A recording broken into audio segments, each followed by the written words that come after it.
Hey, Edgar, this is Max Weinstein with Dread Central. Thanks for taking the time to speak with us. Of course. So, there are several lines in Last Night in Soho that allude to the danger and seediness of London. And of course, as the story unfolds, we see why that is.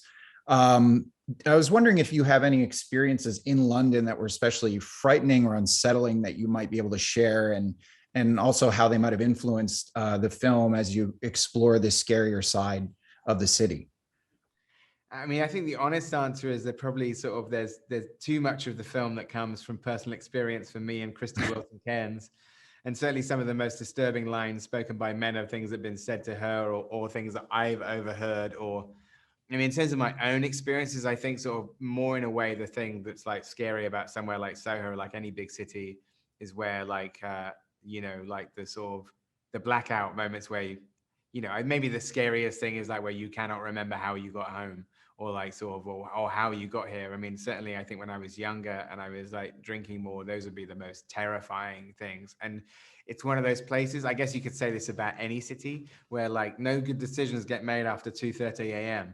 There's Right. always the sort of the high chance of something like really terrible happening. And I thought about that a lot in terms of the past, because one of the many inspirations was sort of reading about sort of like showbiz stories or about kind of crime or about kind of careers cut short. And you sort of get this horrible feeling about kind of like how tragedy can come in a very abrupt left turn when you least expect it. And for every story of somebody who's made it, there are like hundreds of stories about people that didn't. And these are things that you find yourself, like I think me and Christy feel the same, is that you feel this tremendous sense of sort of like grief and loss for people that you've never met that lived 60 years ago. So all of these things start to kind of like prey on my mind and eventually like haunt the movie. Mm. And other things haunting the movie, and I know you've spoken about major influences being Repulsion, Don't Look Now.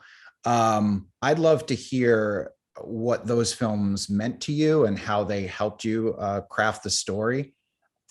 Well, I mean, it's fine. I always regret mentioning Don't Look Now because I don't think the finished film really bears any resemblance to it at all. But I think in a way, when I mention those films, it's more about like the mood of them in a way. It's sort of a sort of, maybe it's about tone more than anything.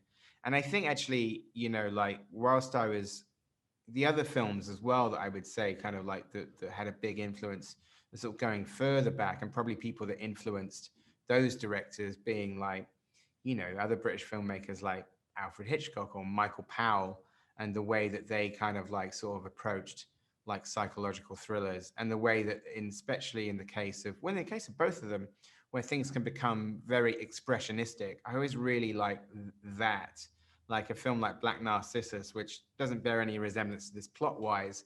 But what I like about that movie is as passions get kind of higher and sort of people get more kind of like sort of deranged in the movies, the sort of the colors become more expressionistic.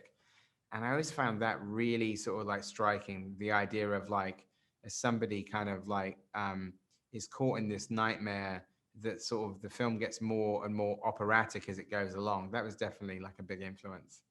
Mm. And my last question, the film is dedicated to the great Diana Rigg. She gives a wonderful final performance in the movie and passed away not long after you finished making it. So obviously you're quite accomplished, but I'd love to know what new filmmaking lessons or insights that you might have taken away from working with her. Well, I think, when you're working with actors that are like older, I think sort of you have to ask them how they would like to work. I like to be really respectful of if an actor's in their 80s, like Diana and Terrence were when I was making the movie. Terrence is still with us. But you just talk to them about how they would like to kind of approach the scene, because they're and that's something that I enjoy doing, because obviously you have a way that you work.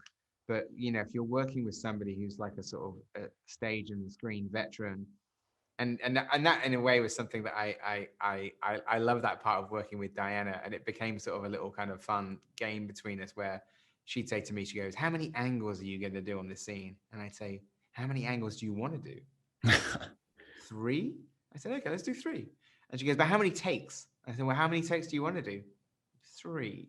So we have this kind of like communication where we were constantly kind of like sort of just, kind of like bartering about how we would get through the scene. I mean, I absolutely adored working with her. Yeah.